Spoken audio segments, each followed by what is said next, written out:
Welcome to the Investor Fuel Real Estate Investing Show, where I interview the nation's top real estate entrepreneurs, industry leaders, and other amazing entrepreneurs to help educate and inspire you to take your business and your life to the next level.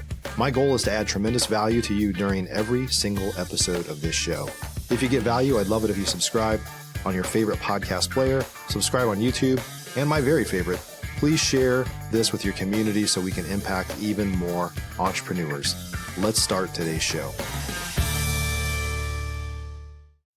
Hey, everybody. Welcome back to the show. I'm here with the one and only Aaron Chapman today, a good friend of mine. And we're going to be talking about how to make rentals work in this market where interest rates are high. I mean, it's one of those times where a lot of people that I've known are not keeping as many rentals because they can't make them work. And it's obviously more challenging, but we're going to talk about some ways to kind of navigate those waters and get around it today. So, Aaron, great to see you, my friend.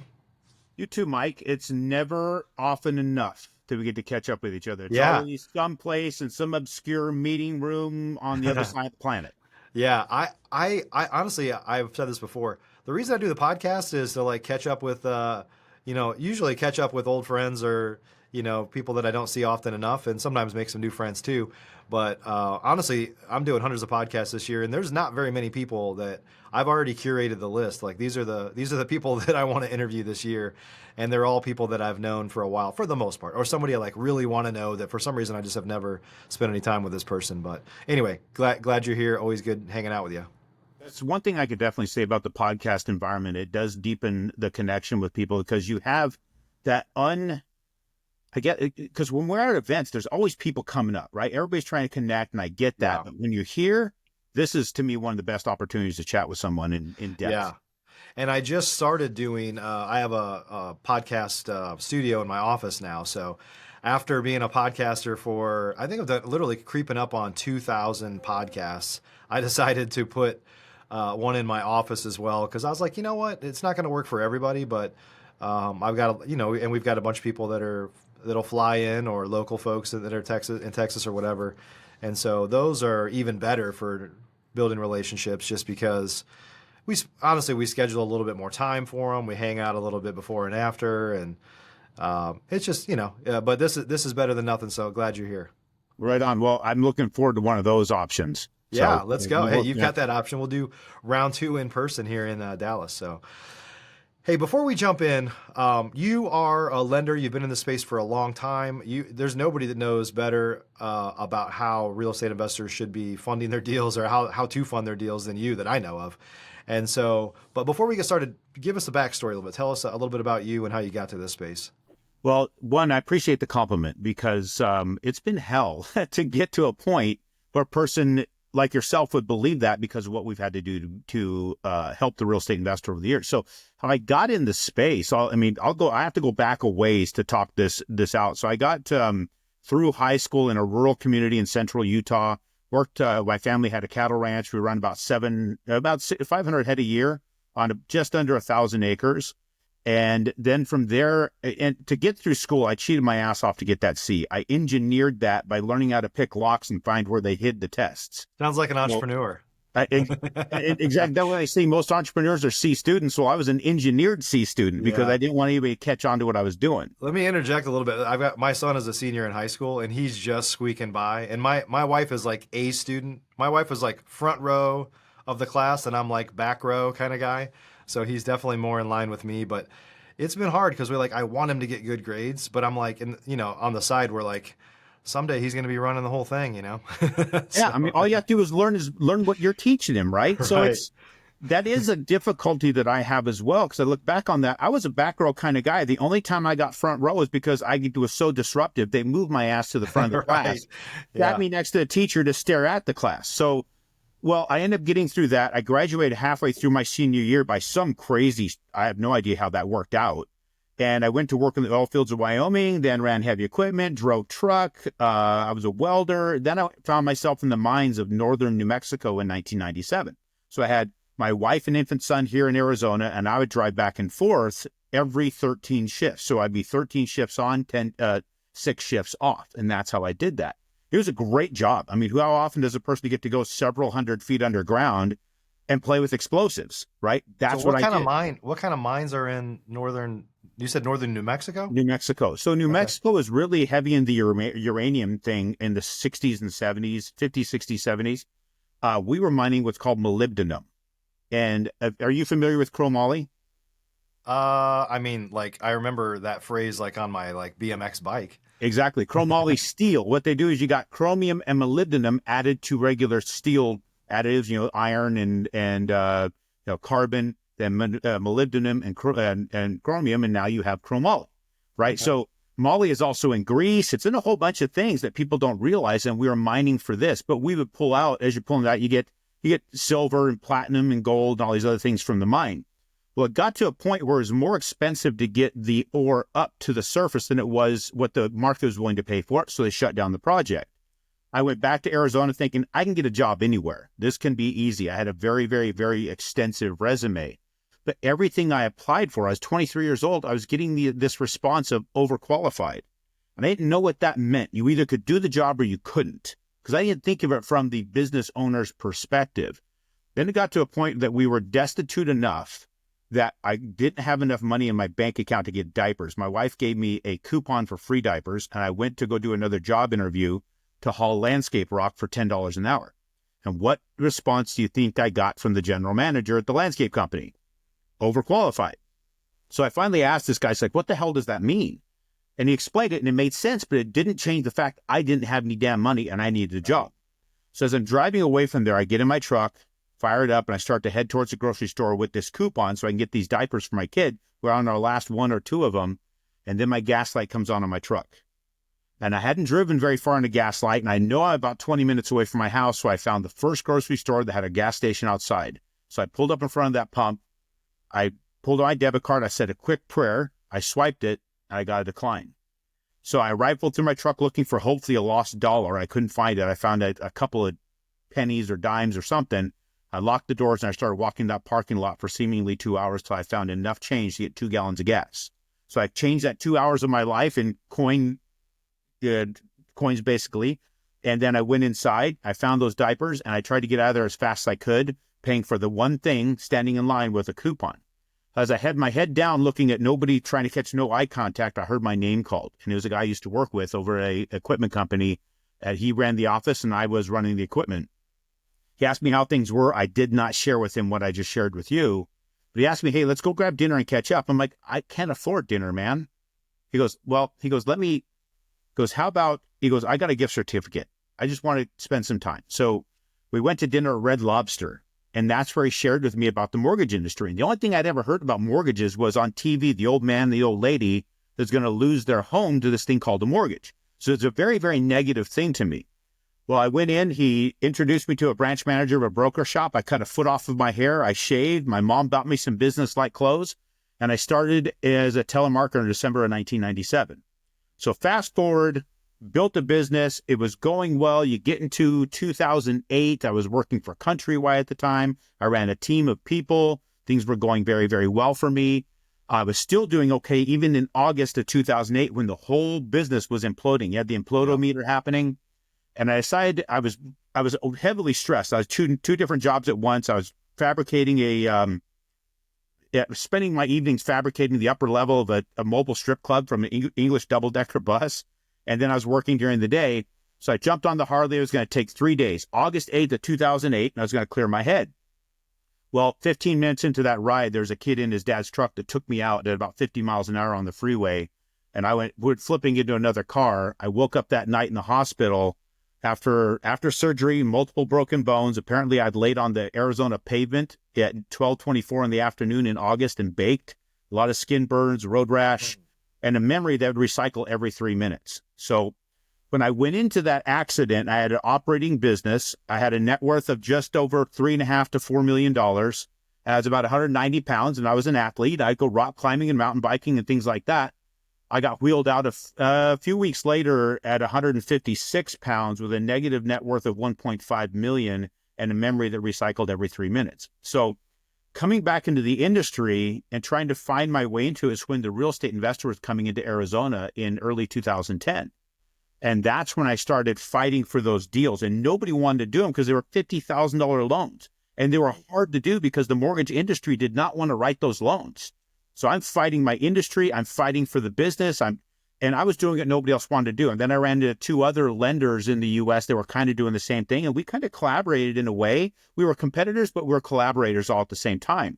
And me and those 2 other people, one of them's no longer in the industry, but me and those 2 other people, we carved a highway through mountain passes and tunnels that nobody else was willing to do. And now there's other lenders out there pretending to be real estate investor lenders that didn't go through what we went through. They're riding on our highway. And when you say that I have extensive experiences, yes, because we got the industry to wrap their head around the real estate investor and understand the real estate investor and do loans for the real estate investor on levels they never did before. Yeah. Dude, I've known you for a long time and I've never heard that story before. So I appreciate you sharing that with me. I had no idea. Well, thank you. It's not a story I share very often until a person asks, hey, what got you here? Yeah. And, I've got a book coming out this year, and the premise of it is that we retain what causes us pain. And I need to share those stories more because a lot of people look at a person's success and they say, man, it must be nice. I hate those words because they don't know what it's like to wake up in a hospital bed, not know where you are, and having to recycle that understanding and then come back to an obliterated business and start not only from zero, but way negative. They don't know what it's like to have a business partner take everything from you and leave and you start over at zero again in 2015. They don't know what it's like to have a kid at home that you can't even support. You can't find a job because sometimes they've never experienced it yet. But if they listen, they pay attention to people that have, they can avoid these things and then accelerate their own life. Me, I've accelerated my business. Every time I'm against something tough is when I accelerate my life. And that's when I'm trying to explain to everybody. It's like the pains that you go through is what teaches you where not to step. No doubt. I just did a show yesterday, actually one of the in-person ones in my office, and we went deep on doing hard things and not giving up. Like we're so quick to give up because people have this expectation of immediate gratification, right? And it's like once you get to the point as an entrepreneur, really, even if you have a job, of just being willing to delay gratification. I mean, that's how wealth is built, right? And that's how businesses are built to stand the test of time, is get punched in the mouth and get back up again, and don't just quit, and be willing to delay gratification into the future and make investments in yourself and your future and your business because they just compound. So yeah, man, thanks so much for sharing that. Well, it's not only that, I think on top of that, a person need to be willing to share their failures more. We are so good at wanting to protect and not show our failures. Yeah. I'm trying to explain to my team, it's like, guys, make mistakes, but make new mistakes. And when you make them, call it out. That's a landmine that nobody else on the team should step on. If we've stepped on it before and somebody steps on it again, it's because you failed to tell them. So don't let your first failure create a second failure. Always talk about where the landmines so we can get through those. And I hear that what you said about the instant gratification. I had a young employee of mine, and I quote her in the book. She came to me at 18 years old, and she goes, "Boss, life is hard. I need the cheat code." I'm like, "You just found it." She's like, "What do you mean?" By discovering that life is hard, you understood that you got the cheat code. Now you got to work against the hard stuff. Everybody else is out there hunting the cheat code, thinking that there's a way to get ahead, and they're never attacking life and moving forward. They're stuck stagnant. So now that you discovered that, start freaking working. That's awesome. Yep. So let's get into rentals. So how, right now, a lot of people are, I deal with guys, my people that are in my mastermind are probably collectively doing 10,000 deals a year or more. And I, around a lot of people that are doing deals. And I know just generally there's less buy and hold activity going on because prices are up. It's harder to make them work as rentals. Interest rates are obviously up. And so how do you make it make sense in this market with interest rates where they are and with values where they are? How do you make rentals work? So for the conversation I have with clients and new investors coming in, they're looking backwards on the old marketing, the old podcasts that are out, the cash on cash returns, and how to calculate that. And that's where a person should be focusing their energy. And I'm having to wipe that thinking out, peel their skull open, pull that out, set aside, and let's put it back together with different principles that will always stay the same. As tactics that change, is the principles that we retain. Now, the cash on cash return is a great metric. It's awesome when you get it. The problem of it is too many people make that the whole deal. That's the cherry on the sundae. So we start breaking down what that sundae really is and what's that made up of. And it takes me, actually, we're going to go through some math together. I know I didn't tell you up front, but you have to get your phone. And we're going to calculate I'm not expecting you to be perfect. I have this stuff dead cold, but I always have people participate with me, not because I'm testing their math skills. And everybody who's listening, do the same thing. Get your phone out and run this so we can understand what we're talking about. And I want you to feel confident and comfortable with the math so you can say, okay, wait a minute, this does make sense to hold these rentals. Now, when we're talking about, say, a $200,000 single family that an investor can buy, they're going to put 20% down. They're going to have a 30-year fixed interest rate. They're going to get, say, $100 a month cash flow and be able to see an appreciation of merely 2.5%. Does anything that I just said to you seem unreasonable? No, I mean, I think a lot of people would say that cash flow sounds low, but I know that you're going to, prove out here. We're gonna show otherwise, but right. And I'm going to go really, really conservative with the numbers because I want people to see how valuable this is, even though it's very, very conservative on it. So a $200,000 acquisition with 20% down will give you how much are you putting down on that? Say that again, 200,000 and you're putting 10% down? 200,000 at 20%. Oh, 40 grand? 40 grand. So $40,000 is being invested so far. And then let's say, and I'm going to give you a really, really conservative number on costs, lender fees, title fees, appraisals, taxes, insurance, points. Let's say it's 10 grand. So $10,000 would put your entire investment of how much? 50,000.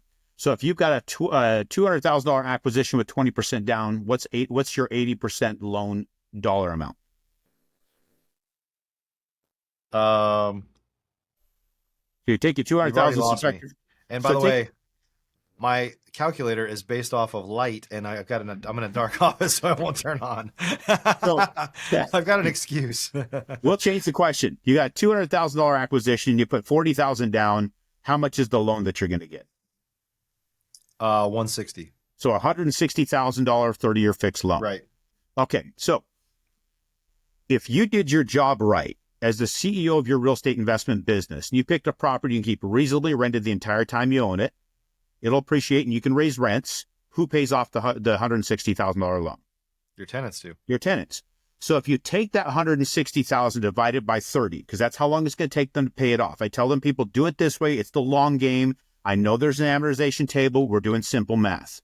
You're going to find that tenant is going to be averaging over 30 years, giving you $5,333.34 per year. So we disagree with that. Does that sound right to you? I'll trust your numbers. Okay, everybody, do the math.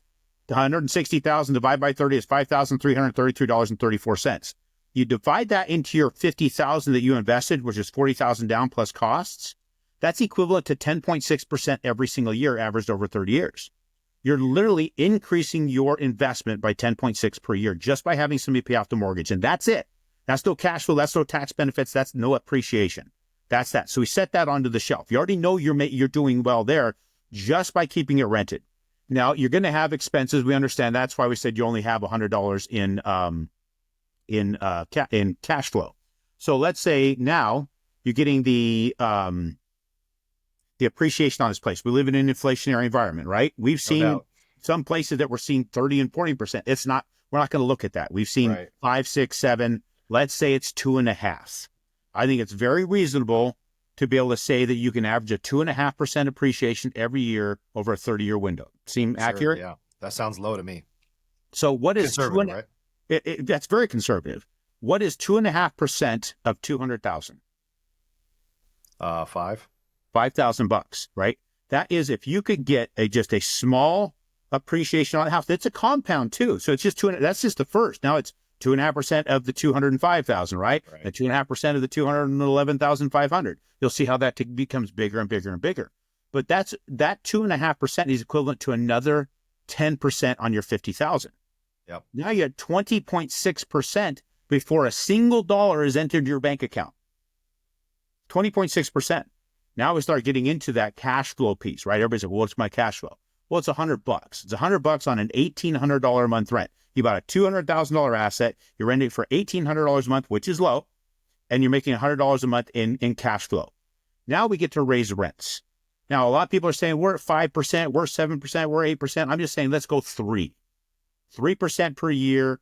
What's 3% of $1,800? What is it, 60? 54. So pretty close. That's pretty damn good right off the top of your head. Most people can't do that. $54 is not exciting. You as a real estate investor, it's like, man, I'm raising my rents by $54 a month. That sucks. But your tenant's not getting excited. They're not freaking out about the fact that they're getting an increase of $54. Like, it's only $54. My brother-in-law, that arrogant prick, he has to pay an extra $150 on his apartment. Now I get to pound my chest at dinner and say, I'm only paying $54 more. So there, you keep tenants. So now that $54 is a 54% increase in your cash flow. Single-digit increase in the rents is a double-digit increase in the cash flow. And run the numbers out for 5, 6, 7 years. Then you get to see that cash flow. Everybody's saying they should get year 1. You'll get it in year 4 or 5. You said wealth is built over time.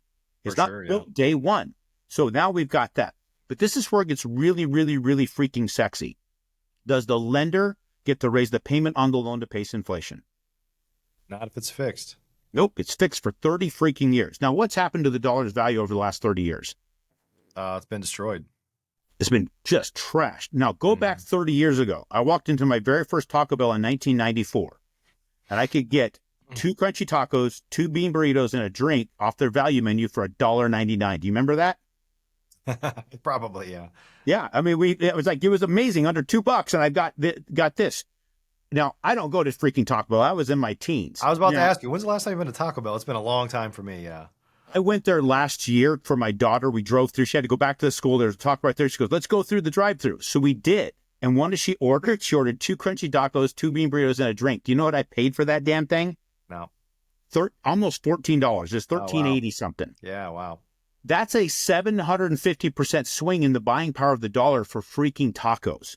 And yeah, the tacos Aaron, do you think that the quality of the meat has gone up at Taco Bell during that time? Yeah, the quality hasn't gotten better. Let's be honest, we all know the answer to that one. And the quantity hasn't expanded, right? It's probably smaller. Yeah, the nutrition value hasn't improved.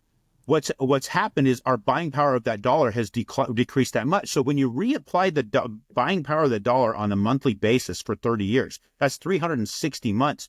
You will find, even though your amortization table says on a $160,000 loan at today's interest rates, you'll pay $402,000. But recalculating every time the dollar leaves your hand to pay the lender, you're actually paying $154,000 in actual dollar value. So you've given them back less than what you borrowed while you continue to maintain a nearly 30% increase in your personal growth. We didn't get into the tax piece of it. So look at what your investment grew to while the bank's investment declined significantly, and you kept the asset. Yeah, yeah. So when people start talking about, well, the cash-on-cash return sucks, I'm like, well, can you keep it rented? Will it appreciate?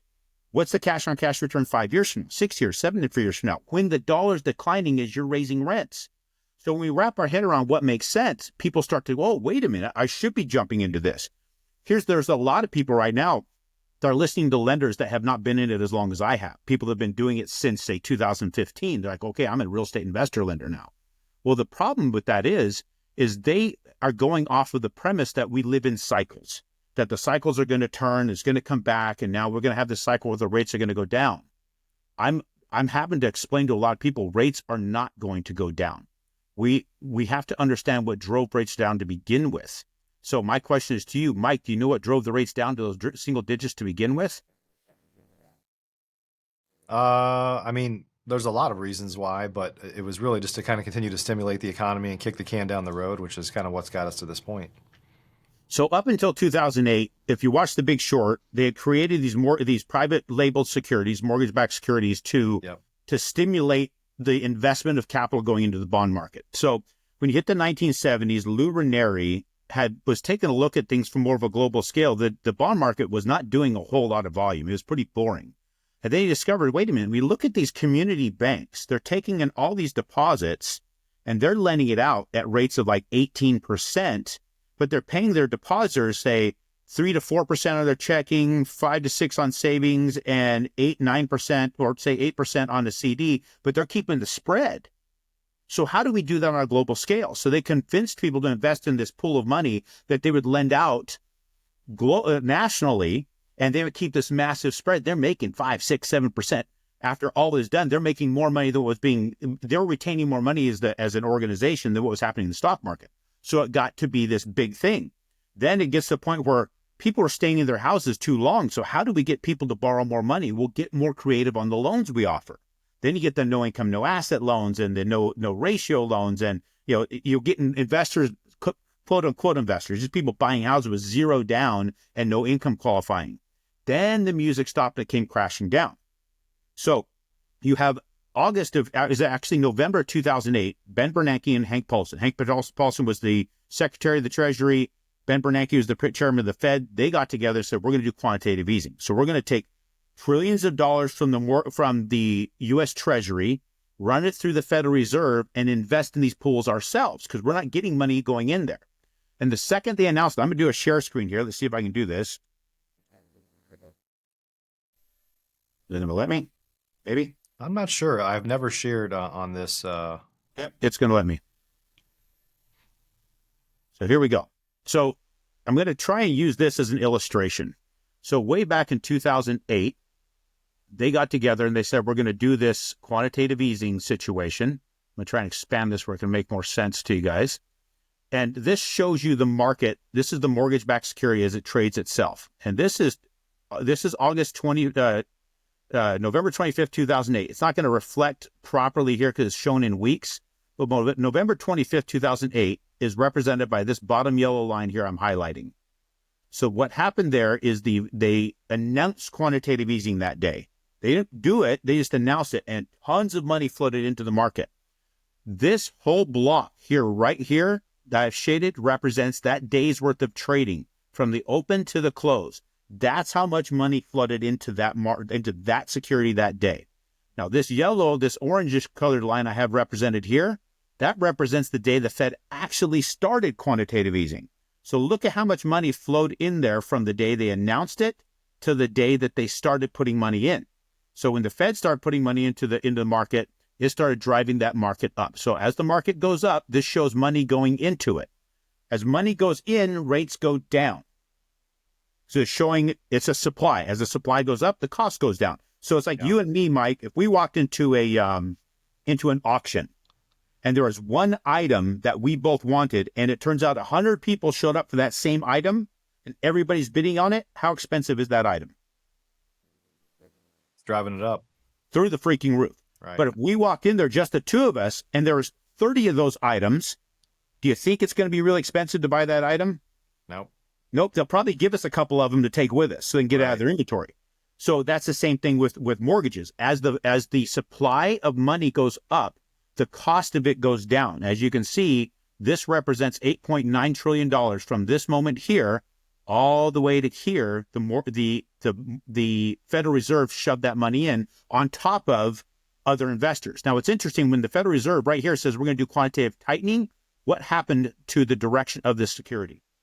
Yeah, it drove it down. It just completely fell off, and it drove down to a point where it found its bottom or the bottom value of that security before people started investing back into it. But what's interesting is I didn't have these shaded before. I was trying to figure out where it was going to land. It hit up here at the top of that date where they ended trading of the day of the announced quantitative easing. It came back out of it. It went back to this bottom point, but then a bullshit report on jobs came out in 2023 that made it look like the economy was doing awesome, so money left here. And then there was a report that came out how those job numbers were fictitious, fired right back up. And where did it hit? The bottom of that point where the day they announced quantitative easing, came back down to the same level, then ramped back up until the Fed lowered interest rates. This is when the Fed lowered rates where it peaked out at the day they announced, at the end of the trading day where they announced quantitative easing, that same value, and where to go right back down to that same point that I'm showing before.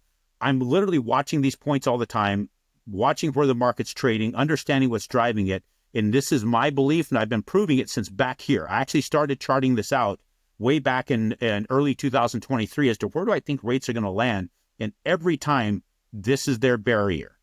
The day they announced quantitative easing. The value of the security does not go beyond that. For it to get above that and push up in these upper levels, we have to have a promise of significant capital going into this market for anybody to buy into it beyond that. So if they're not going to buy into it above this level, our rates are not going to go lower than they did in mid-September 2024. They're just not going to.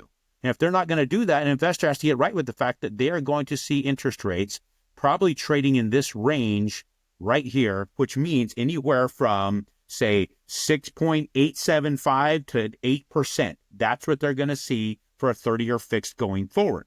So what a person needs to wrap their head around, if that's what's going to be, then how do I go about buying a house? Yep. Well, understand that an interest rate is only something that you use to figure out what your costs are.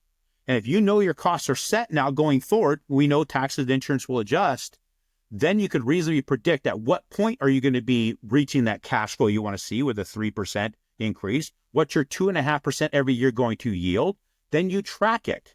And you're going to see that you're making more than 2.5%, which is equal more than 10% of your investment. And then if you're able to raise rents by more than 3%, your cash flow is going to compound. And never, ever pay the mortgage off any faster than what the bank is willing to accept, which is 30 years. This whole thing of debt snowball, this whole thing of pay extra, pay it like a 15-year is a complete inaccuracy for the real estate investor. It was designed for the person that can't maintain their own cash flow. Is designed by the banks to make the interest rates the most important thing, because if it is, you will keep refinancing and refinancing and refinancing. You'll stay into an enslaved position. Have you looked at a 30-year amortization table? Yeah. What's the first 5 years look like? Oh, it's all interest. All interest. You know what when you look back historically, what's the average? How much time transpires before the average person refinances their primary residence? I don't know, but probably 4 or 5 years is my guess. You're dead on. Every 4 or 5 years. So let me share an example with you. And this is why you just don't get caught up in what's the interest rates and should I refi. I had a client come to me with a $120,000 mortgage that he had for just over 4 years, or coming up on 4 years. He said his banker retired. His dad had passed, but his dad always said refinance if the rates go down to a certain point. His banker said refinance if the rates go to a certain point. Since those guys were gone, he called me because he had heard of me on podcasts and whatever. I said, well, how much cash do you want out and where do you want to invest your money? He goes, I just want to get the lower rate. Well, I explained to him that's not a smart move. And we started looking at it. Well, he had paid $37,000 in change up to that point in payments over 47 months. But his balance had only dropped by just over $6,000. Yeah. He had paid the 48th payment before we funded. That brought his total payments over $38,000 and his balance down by about $6,400. Then when we refinanced, those costs were just over $6,000. Where did he put those costs? He had them back into the mortgage, right? Just like everybody does. Yeah. His mortgage was within $102 of the original balance, and he restarted that interest-heavy period. He paid out $32,000 in interest just to start over again. Yeah, wow. Do you think the banks won, or did he win in that environment? It wasn't him. We as humans are so caught up in staring at the rates that we have become a slave to the banking industry. They've already got plenty of slaves. They don't need us real estate investors to play the slavery game. Let the rest of them get caught up into the crap. So if you're jumping onto the phone as a real estate investor and say, I'm going to spend the next 3 days shopping rates and pit these guys against each other, you have now put yourself in a slave position. You are now just like everybody else. You're not an investor. You're an opportunivore. And you need to quit it. You need to stop listening to the David Ramseys and the Susie Ormans of the world, not because they're not smart people, not because they don't have their audience. They're brilliant people. They have an audience that needs them. You don't. You need to understand what makes real estate investment valuable. You need to understand what is your total value that's coming back to you, not just your cash flow, and not worry about what the interest rates are doing. There's too many people that are so interested in timing the market. And they're sitting back like a star football player sitting on the sidelines, holding their helmet, waiting for that perfect opportunity to jump on the field and get on the highlight reel. The only people on the highlight reel have their ass on the field already. And the people waiting for that perfect timing, if the rates do drop, what are they going to do? They're going to rush the field. What's going to happen to the price of the houses? Right? You get 1% drop in interest rate equals a 12% increase in the price of housing. You're not winning by waiting for the rates to go down. You're winning by getting while nobody else is on the field trying to take it. And then when those prices go up, what happens to you? You're not at a 2.5% appreciation. Now you just saw 12% appreciation in 1 year, and you already had the asset. Yep. And it doesn't matter what the rate did, because if the rate stayed the same, your tenant's paying it, you're writing it off on your taxes if you did. Getting wrapped up in the interest rates and these lenders that want to say, well, we're cheaper on the rate. Well, what else are you doing for me? they don't understand how to make you successful as an investor. They don't understand that you need to be setting up an LLC as your own personal lender, an LLC to hold your real estate, lend yourself the money when you pay cash, and then you get a rate and term refinance to pay that down. I'm not going to go through the mechanics of that. They got to call me and I'll walk them through it because I do it every damn day. Yeah. Yeah, it's interesting. I've thought about this a lot. I've talked about this a lot lately. Is I have a rental portfolio in Dallas, single family. Do a bunch of multifamily stuff too, but the single family side.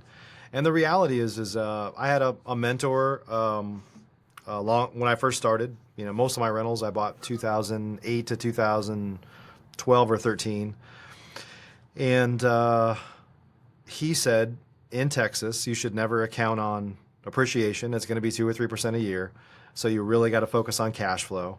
And to be honest, these things have never cash flowed as much as I'd hope they have, but the appreciation has been absolutely insane. And so I think, having that long-term horizon on, I'm not going to get hung up on the cash flow today, but I know the value of these things is going to increase my net worth. And it's not just appreciation. It's principal pay down. It's all the things you talked about, principal pay down, tax benefits, like all those things, or rent increases over a long period of time. I actually did a couple of case studies for a presentation I was doing a few months back, and I didn't even know, but we've kind of tracked rent rolls. Like my wife tracks she's our CFO, so we've got so much information.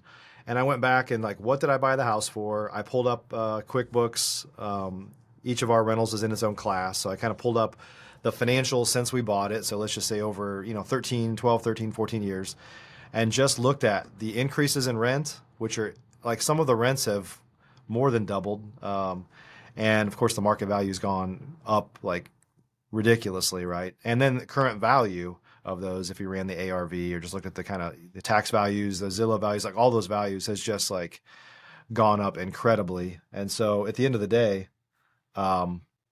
the wealth building is powerful, even though the cash flow has never been as great as I would like. Of course, I've also never refinanced them either, exactly what you just said. I've just let them pay down. And, do I wish I had refinanced them when it was 3%, 3.5%? Like maybe, but I didn't. And so, there's pros and cons of each of those options. But yeah, playing the long-term game is powerful. Well, in refinancing when it's the 3%, I always tell people, refinance when you're pulling cash. If you don't need the cash, don't refinance. I don't care what the rates are. Now, it's very alluring to do a 3% or 3.5% interest rate on something because it feels sexy that I can put that shit on my headstone. I can say I got 3% because we're never going to see it again. We're never going to see that again. And I need people to really wrap their head around it. It's not going to happen. Anybody who's telling you otherwise is feeding you hope, and hope is not the greatest business strategy. Yeah. You need to take advantage of what's sitting in front of you, and the fact that so many people are sitting on the sidelines not trying to compete with you at the deal you're staring at. Yeah.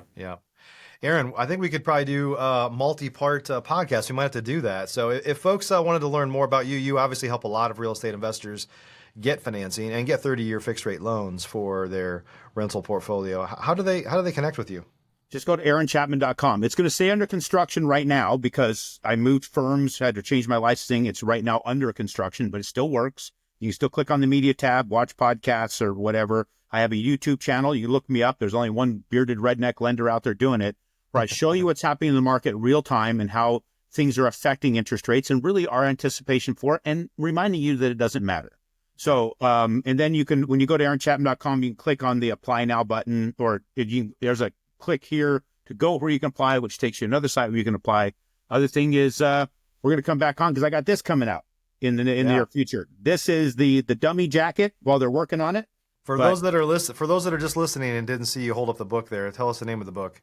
Book is Red Economics. It is unsuccessful success by taking the beaten path. And what I mean by the beaten path is not the path that everybody takes that you can easily see. It's the beaten path by the one that gives you a beaten, because you got to take beatings to become successful. You don't get your ass kicked, you're not doing anything. Yeah, awesome. Well, thanks for joining us today. I appreciate you, brother. It's always good to see you. Always good to see you. And everybody, hope you got some good value today on, it just takes time to build wealth. It's not going to happen overnight, but I can tell you it's a real thing over a long period of time. And if it was easy, everybody would do it. So some of the stuff is hard, and you just have to kind of buckle down and bet on yourself and bet on the long run. So appreciate you guys for joining us today. We'll see you on the next show. Thanks for joining us for today's show. You can learn more about the amazing benefits of the Investor Fuel Mastermind community, including surrounding yourself with hundreds of other rock stars, 100% financing on your deals, and members-only discounts from vendors you're likely already using that, as a member of Investor Fuel, will save you more than the cost of your membership. Visit investorfuel.com to learn more. You can also check out the show's notes for access to free resources, how to get access to world-class lead generation, and even how to work with me directly one-on-one. Don't forget to subscribe so you never miss another episode. See you on the next show.